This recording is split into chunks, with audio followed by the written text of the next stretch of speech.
ഇവിടെ നടന്ന ആക്സിഡന്റുകളിൽ ഇതുവരെ ഒരു തെളിവും കിട്ടിയിട്ടില്ല. ട്രൈബ്സ് പോലും താഴെ ഇറങ്ങാൻ മടിക്കുന്ന ഏരിയ. ഒരു തെളിവില്ലാതെ പിന്നെ അഡ്വക്കേറ്റ് അരുന്ധതിയാണെന്ന് നിങ്ങൾ എങ്ങനെ കൺഫേം ചെയ്തു? അന്ന് ടൗണിൽ നിന്ന് വയസ്സായ ഒരു സ്ത്രീയെ അഡ്വക്കേറ്റ് അരുന്ധതി ഇവിടെ ഡ്രോപ്പ് ചെയ്തിരുന്നു. അവരുടെ മൊഴിയാണ്. അവരും 2 വർഷം മുമ്പ് മരിച്ചുപോയി.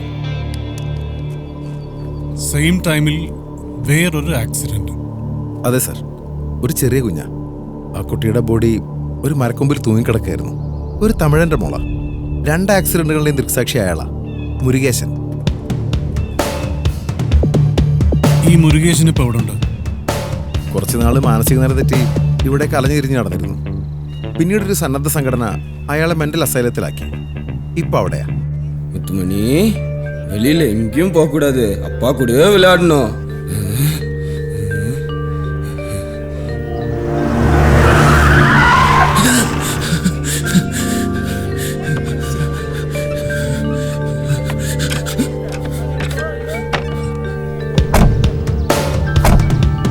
இங்கே இருக்கணும், அப்பா கூடவே விளையாடணும்னா. சரிங்க, நீ நல்லா சிரிச்சாதானே அம்மா வாடத்துல இருந்து பார்த்து சந்தோஷப்படுவாங்க. சரிங்க, நல்லா சிரிங்க. മുത്തോടെ മുത്ത്. ഈ മുരുകേശൻ ഇവിടെ എത്തിയിട്ട് 5 വർഷമാകുന്നു. മുരുകേശനെ പറ്റി വേറെ എന്തെങ്കിലും ഡീറ്റെയിൽസ് ഡോക്ടറിന് അറിയോ? വല്ല റിലേറ്റീവ്സ് കാണാൻ വരികയോ അങ്ങനെ എന്തെങ്കിലും? നോ. കൊണ്ടുവരുമ്പോൾ അയാളുടേതെന്ന് പറയാൻ ഒരു ഭാണ്ഡക്കെട്ട ഉണ്ടായിരുന്നത്. കുറച്ച് ഡ്രസ്സും ഒരു ചെറിയ ബാഗും. Can we see that? Why not?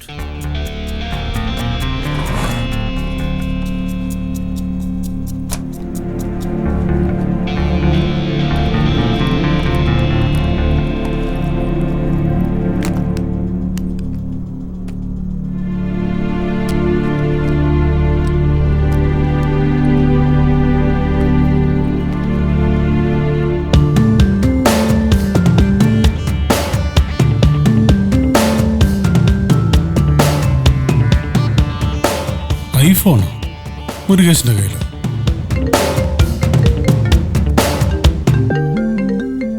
Hello sir, ഞങ്ങളിവിടെ തഞ്ചാവൂര് അരുന്ധതിയുടെ വീട്ടിലെത്തി.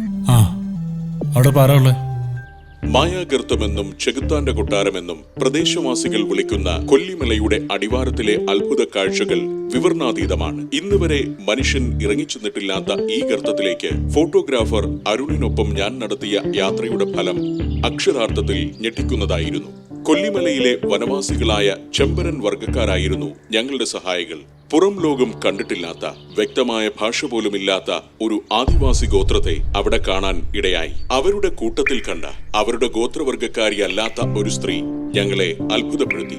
ആംഗ്യ ഭാഷയിൽ ആദിവാസി മൂപ്പൻ പറഞ്ഞതനുസരിച്ച് കുറെ വർഷങ്ങൾക്ക് മുൻപ് അവർ മുകളിൽ നിന്ന് വന്നു വീണു എന്നാണ്. ഓർമ്മശക്തിയില്ലാത്ത, ജീവൻ മാത്രം ശേഷിക്കുന്ന അവരെ ഗവൺമെന്റിന്റെ സഹായത്തോടെ വളരെ പണിപ്പെട്ട് പുറത്തെത്തിക്കുകയായിരുന്നു. 6 വർഷം മുൻപ് കൊല്ലിമലയിലെ വാഹനാപകടത്തിൽ കാണാതായ അഡ്വക്കേറ്റ് അരുന്ധതിയാണ് ഇവർ എന്ന് ഇപ്പോൾ തിരിച്ചറിഞ്ഞിട്ടുണ്ട്. ഇവർ ഇപ്പോൾ കൊച്ചിയിലെ പോസിറ്റീവ് ഹോസ്പിറ്റലിൽ ചികിത്സയിലാണ്.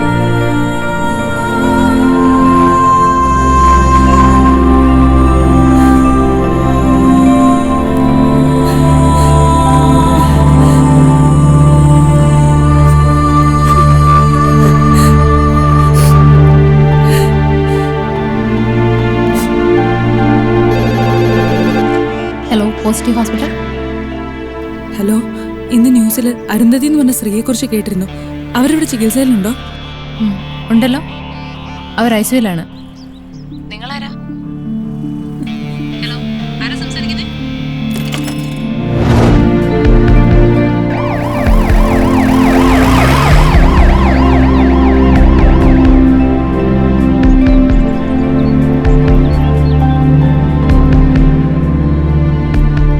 Excuse me. യെസ്, ഇവിടെ അരുന്ധതി എന്ന് പറഞ്ഞ പേഷ്യന്റ് ഐസിയുലുണ്ടെന്ന് പറഞ്ഞിരുന്നു. 2nd ഫ്ലോറിലാണ് ICU. 2nd floor. Thank you. Okay.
I am sorry ഐരൻ.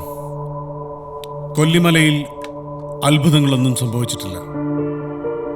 അരുന്ധതിക്ക് Punarjanmam കിട്ടിയിട്ടുമില്ല.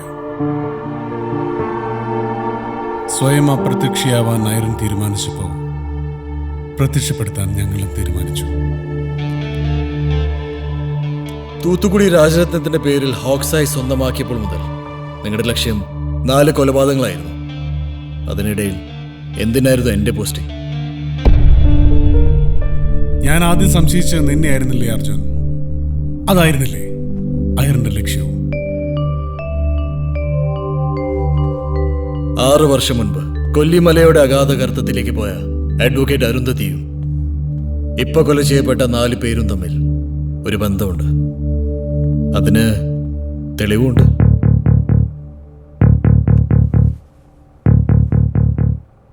The same iPhone.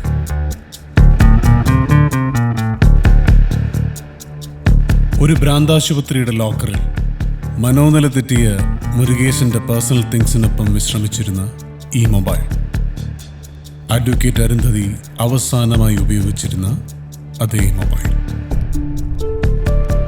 മരിക്കുന്നതിന് തൊട്ട് മുമ്പുള്ള 2 ദിവസം ഈ നമ്പറിലേക്ക് ഒരുപാട് ഇൻകമിംഗ് കോൾസ് വന്നിരുന്നു. നിരന്തരം വിളിച്ചിരുന്നത് 4 നമ്പറുകൾ. ആ 4 നമ്പറുകളുടെ അന്നത്തെ ഉടമസ്ഥർ ആദിത്യൻ, വിജയ്, കൃഷ്ണമൂർത്തി, ആന്റണി. അഡ്വക്കേറ്റ് അരുന്ധതിയെ അവർ കൊന്നതാണ്.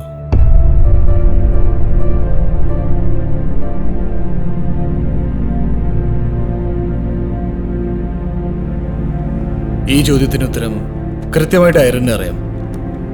കാരണം അഡ്വക്കേറ്റ് അരുന്ധതി ഐരന്റെ അമ്മയാണ്.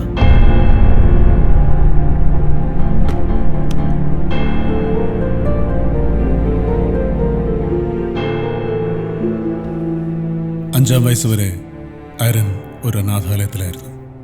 U are an orphan.